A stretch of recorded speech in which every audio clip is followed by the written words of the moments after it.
21 जून 2025 आषाढ़ माह का शनिवार और शनिवार के दिन पड़ रहा है एकादशी का दिन। और आषाढ़ महीने में एकादशी का दिन पड़ना ये बहुत ही ज़्यादा उत्तम और दुर्लभ है। ये तो पता ही है कि हर महीने में 2 एकादशी पड़ती है, लेकिन शनिवार का जो एकादशी है वो बहुत ही ज़्यादा उत्तम और दुर्लभ है। और इस दिन कौन सी एकादशी पड़ रही है? योगिनी एकादशी।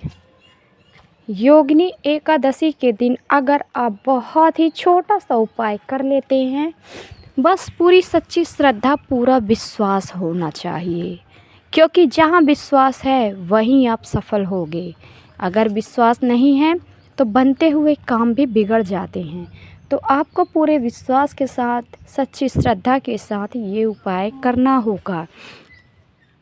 लेकिन इससे पहले आपको बता दें एकादशी के कुछ नियम। अगर आप व्रत रख रहे हैं तो इस नियम का पालन करना बहुत ही ज़्यादा अनिवार्य है। लेकिन अगर आप व्रत नहीं रख रहे हैं तब भी आप इन नियमों का पालन कर सकते हो। ऐसे कैसे व्रत रखने वाले नियम का पालन करेंगे और कौन कौन से नियम हैं, किस तरीके से करना है व्रत, तो देखिए कुछ साधारण से नियम मैं बता देती हूँ जो बहुत ही ज़्यादा नॉर्मल है, लगभग सभी लोगों को मालूम होता है। तो मैं आपको बता दूँ, सबसे पहले जो लोग व्रत रख रहे हैं उन लोगों को तो 10वीं के दिन से ही अपने नियमों का पालन करना होता है, यानी कि 10वीं की शाम से आपको कुछ नियमों का पालन करना होता है। और कौन से वो नियम हैं? देखिए, जब आप एकादशी का व्रत रख रहे होंगे तो 10वीं के दिन आपको शाम का जो भोजन है वो सूर्यास्त के पहले आपको कर लेना होता है, या फिर सूर्यास्त के बाद आप कर रहे हैं तो इसमें ना तो आपको प्याज खाना है और ना ही लहसुन खाना है।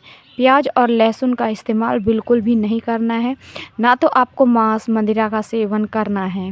मतलब साधारण तरीके का भोजन आपको ग्रहण करना है 10वीं के दिन। और भोजन ग्रहण करने के बाद हो सके तो आप ब्रश कर लीजिए, ताकि भोजन के जो अंकुरण हैं, थोड़ी बहुत जो दांतों के अंदर छिप जाते हैं कण, वो ना रहें, है ना। ऐसा आपको करना है। ब्रश कर लीजिए। ब्रश करने के बाद अगर आपके पास कुछ फल हों, जैसे कि एप्पल, बनाना, है ना, या फिर आपके पास ककड़ी हो, कुकुम्बर, तो वो आप खा सकते हो। इससे आपका मुंह भी साफ़ हो जाएगा, जो भोजन के कण होंगे छोटे छोटे से वो निकल जाएंगे, है ना। तो आप ये ज़रूर करें। और फिर जब 10वीं का दिन रात ख़त्म हो जाती है, तो जब एकादशी का दिन आता है, एकादशी की सुबह में आप ब्रह्म मुहूर्त में उठते हैं तो बहुत ही ज़्यादा उत्तम है, क्योंकि एकादशी पर ब्रह्म मुहूर्त में उठने का बहुत ही ज़्यादा महत्व बताया गया है। अगर आप ब्रह्म मुहूर्त में उठ जाते हैं तो उत्तम है, अगर नहीं उठ पाते हैं तो आपकी जो भी इच्छा हो, जितनी भी टाइम आप उठते हो उतनी टाइम उठने के बाद फ्रेश होकर, नहा धोकर, स्वच्छ कपड़े पहनना है। हो सके तो एकादशी के दिन आप पीले वस्त्र पहने, है ना। पीले वस्त्र का पहनना एकादशी के दिन बहुत ही चमत्कारी माना गया है।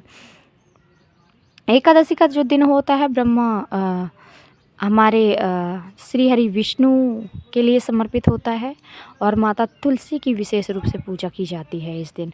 माता लक्ष्मी की भी इस दिन पूजा की जाती है। तो आप पीले वस्त्र पहने, क्योंकि श्री हरि विष्णु को पीले वस्त्र बहुत ही ज़्यादा प्रिय होते हैं, है ना। अगर पीले नहीं है तो वाइट कलर के भी आप धारण कर सकते हो, या फिर हल्के कोई कलर भी हो, हल्का कलर, तो उन्हें आप धारण कर लीजिए, है ना। ऐसा कर सकते हो। आप रेड कलर का भी पहन सकते हो, क्योंकि रेड कलर माता लक्ष्मी को बहुत ही ज़्यादा प्रिय होता है, तो आप रेड कलर भी पहन सकते हो। और फिर पूजा अर्चना करना है अपनी, भगवान विष्णु की आराधना करना है, उनका पूजा अर्चना करना है भगवान विष्णु की, उनके नाम से आपको जोत जलाना है। आपको पूजा आराधना विशेष रूप से भगवान विष्णु की, माता तुलसी की करना है, और साथ ही माता लक्ष्मी की भी, ठीक है।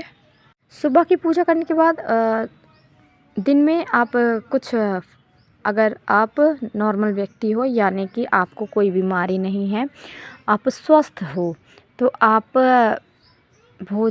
दिन में तो भोजन नहीं करना है, आप फल फ्रूट्स ले सकते हो।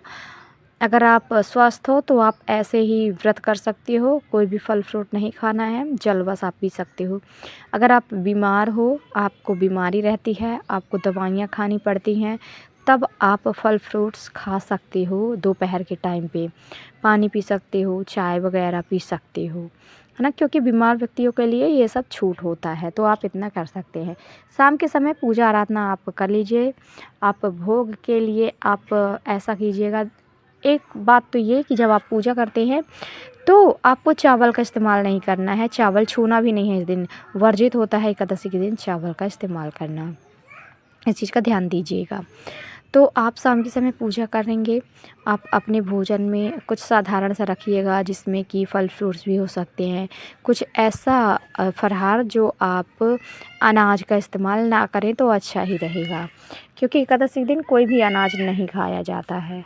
इस चीज़ का आप ध्यान दीजिएगा। तो चलिए अब हम मेन पॉइंट पे चलते हैं कि आपको ऐसा कौन सा उपाय करना है। तो आपको एक बहुत ही स्पेशल सा उपाय करना है इस दिन, एकादशी के दिन। एकादशी की शाम को सूर्यास्त के बाद आपको ये उपाय करना है। एक दीपक तैयार करना है, बहुत ही साधारण सा घी वाला दीपक आप तैयार कर लीजिए। आप मिट्टी का दीपक ले सकते हो, या फिर आपके पास मिट्टी का नहीं है तो आप आटे का तैयार कर लीजिए दीपक। इसके अंदर गोल बाती रखना है, देसी घी डालना है। इसके बाद आपको एक चुटकी हल्दी लेनी है, क्योंकि श्री हरि विष्णु को हल्दी बहुत ही प्रिय है। और इस दीपक को आपको प्रज्वलित करना है कहाँ पे? माता तुलसी के पास। माता तुलसी के पास आपको ये दीपक प्रज्वलित करना है। जाएंगे तो सबसे पहले एक चुटकी हल्दी रख दीजिए उनके पास। इतना ध्यान दीजिए थोड़ी दूरी पर आपको रखना है हल्दी, ताकि उनको कोई क्षति ना पहुँचे, उनके पत्ते ना जल पाएँ, है ना? क्योंकि माता तुलसी का भी व्रत होता है इस दिन भगवान विष्णु के लिए, और वो निर्जला व्रत भी रखती हैं। तो इस दिन जल अर्पित ना करें माता तुलसी को तो ज़्यादा उत्तम है, ठीक है? तो आपको करना क्या है, एक दीपक प्रज्वलित करना है माता तुलसी के पास श्री हरि विष्णु के नाम का। गोल बाती वाला आप दीपक तैयार कर लीजिए, माता तुलसी के पास रख दीजिए दीपक, हल्दी आप रख दीजिए, उसके ऊपर दीपक रख दीजिए, और फिर दीपक को प्रज्वलित करना है। ओम नमो भगवते वासुदेवाय नमः का मंत्र आपको लगातार जाप करते जाना है। श्री हरि विष्णु का आवाहन करना है और ये दीपक प्रज्वलित कर देना है। और जलते हुए दीपक में एक चुटकी हल्दी आपको डाल देनी है श्री हरि विष्णु के नाम की। इतना उपाय आप करते हैं तो यकीन मानिए श्री हरि विष्णु आपसे प्रसन्न होते हैं, साथ ही साथ माता लक्ष्मी आपसे प्रसन्न होती हैं। माता लक्ष्मी प्रसन्न होती हैं तो आपके घर में कभी भी धन संपत्ति की कमी नहीं आती है। आप जो चाहोगे वो आपको मिलेगा, आपकी हर एक मनोकामना पूरी होगी। तो ये उपाय ज़रूर करें, साथ ही साथ वीडियो को लाइक, चैनल को सब्सक्राइब करके जाइएगा।